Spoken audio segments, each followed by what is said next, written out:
అక్కడ పాప అండి. అయితే దేవుళ్ళకి ఇలాగ పర్మిషన్ ఇస్తున్నారండి పెట్టారండి. అయితే నేను మరి స్వరం సంఘంలో విశ్వాసండి. అయితే ఇక్కడికి రేవకానాడి ప్రార్థనకి వెళ్తామా, మనకి అక్కడలో తోపులు కూడా ఇబ్బంది తీరుతాయని ప్రార్థనకి వెళ్దాం అలాగని అన్నదండి. 2-3 వారాలు కూడా నేను రాలేకపోయానండి. అయితే 3వ వారం ప్రజల్ని వెళ్దాం అనగానే వచ్చానండి. తప్పకే నాకు దగ్గు ఎప్పుడెప్పుడైనా దగ్గు వచ్చేసిందండి కొద్దిగాని. అయినా ఈ దగ్గు ఎందుకు వస్తుందన్నా నాకు మనసు అలా ఉంటుందండి, ఏంటి దగ్గర వచ్చేస్తుందండి నాకు అలాగని అనుకున్నా. కానీ ఈవిడ చెప్పినప్పుడు కూడా ప్రార్థనకి వెళ్దాం, మన ప్రార్థన మాట ఈ ప్రార్థన కూడా ఏం చూద్దాం, దేవుడు ఎందుకుపోవాలా అలాగని వచ్చానండి. కొద్ది అలాగే 8 వారాలు వచ్చానండి. 9వ వారానికి శాస్త్రం చెప్పుకుందాం అలాగా నేను బయలుదేరి సిద్ధపడ్డానండి. సిద్ధపడితే ఇంటికాడ చాలా ఇదిగా నేను రాంచింది కదండి సాతాను రానిపోయినా సరే చాలా ఎలాగైనా సరే వెళ్దామని ఎంతో ఇబ్బంది పడిపోయి వెళ్తే సరే కానీ ఆ 2 వారాలు కూడా రానలేదండి. ఇప్పుడు 3వ వారం అండి ఇది. నాకు మాట కొరకు నేను మరి అయ్యగారికి కొంచెం నేను సరిపడుతున్న అమ్మగారు చెప్పానండి. అమ్మగారు చెప్తామా ప్రార్థన చేద్దాము అలాగని అన్నానండి. అంటే చేశారని చెప్పి నాకు నమ్మకం కలిగిందండి. ఈ దగ్గు విసులు నాకు ఎలాగైతే తగ్గిందో దేవుని కృప వల్ల నా కుమారుడు కూడా తగ్గుతుందని అనుకున్నానండి. అయితే నా కుమారుడు కూడా ఇక్కడికి వచ్చాడండి. ఇద్దరు కూడా మా తోడుగడ కుర్రాడు నా కుర్రాడు కూడా వచ్చాడండి.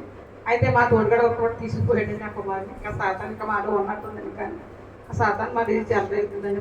మా సాతాన్ తగ్గించుకొని అడుగుతున్నామండి, ప్రార్థించమని అడుగుతున్నానండి. అయితే మరి ఇక్కడికి వచ్చాక కూడా నాకు ఈ దగ్గు తగ్గింది. బిడ్డకు కూడా ప్రార్థన చేయమని అయ్యగారిని అమ్మగారిని కూడా అడిగామండి. చేస్తున్నారమ్మా అంటే నా పేరు ఏమి ఇస్తలేదంటే అయ్యా ఇంకా నేను చేస్తున్నారమ్మా అని అమ్మగారు అన్నారండి. అన్నప్పుడు పోన్న దేవుని కృప చేస్తా చేయకుండా అయితే అనుకున్నానండి. అటు మధ్యగా దేవుడు చేసిన అలాగే మరి నా కోట అయితే మరి సంవత్సరం 2వ సంవత్సరం అండి.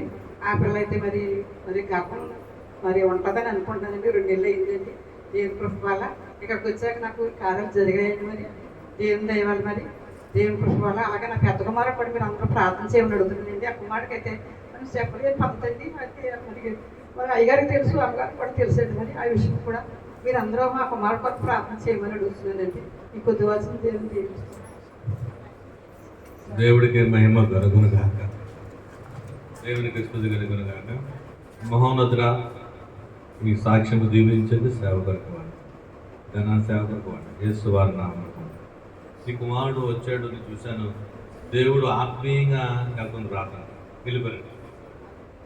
దేవుడు కార్యం చేసే సమయం మరి కొంత దూరం అయిపోతాడు. కార్యం చేసేటంటే మరి రాం. ఈరోజు ఈ వారంలో దేవుడిని చేయాలనుకుంటాడు.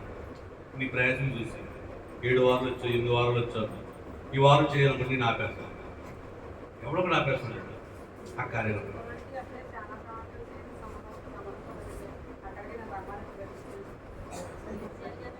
రమ్మనండి. దేవుని నామాన్ని పొందడండి. మరి అయ్యగారికి అమ్మగారికి వందనాలు. మరి నేను పొలం తీసిన రాజుగారు వెళ్ళండి. మరి సూరం 182 వచ్చిందండి. వాళ్ళు కాగితం పట్టుకుని లోపలికి వెళ్ళారు. నా దగ్గరికి వచ్చి నీకు పుండు తగ్గుతుందా అని అడిగారండి. తగ్గుతుందండి అన్నాను.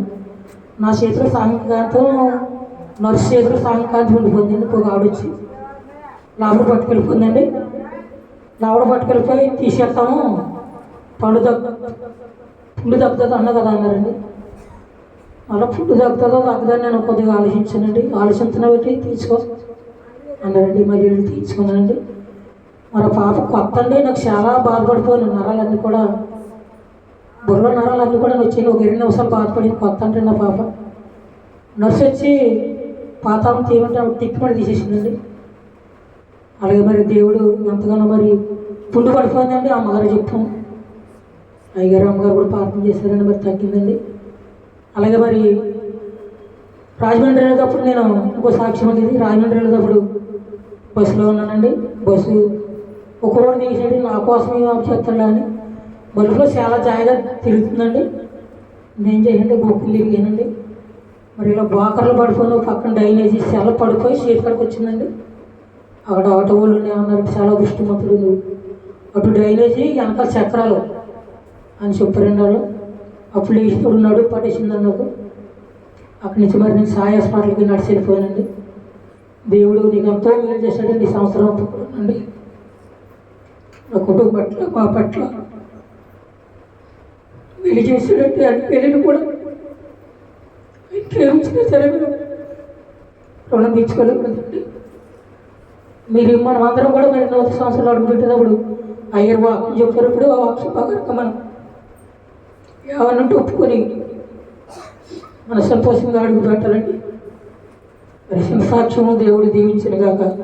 ఆమె మరి దావీదు గారు సన్నిధి 70 సన్నిధి కూటంలో పాల్గొన్నారు, సిలువ కూటాల్లో. అదే దాని విజయం. ఇప్పుడు అబ్బాయిలు సౌండ్ కొనాలన్నా, వాళ్ళకి జీవితాలు మెరుగుపరచాలన్నా, అదే ఇన్నాళ్ళు లేనిది ఈరోజు ఏం జరిగిందంటే సన్నిధి మాతో పాటు నడిచాడు. ఆ సన్నిధి మోషే చేతిలో కర్ర పట్టింది, దావీదు దగ్గర ఉన్న మందసం లాంటిది. ఆ సన్నిధి ఎక్కడుంటే అక్కడ జయమే, అద్భుతాల, ఆశ్చర్యకార్యాలే. మరి షుగర్ 82 కోట్ల 182 ఉంటే 800 అవుతుంది. ఆ పుండు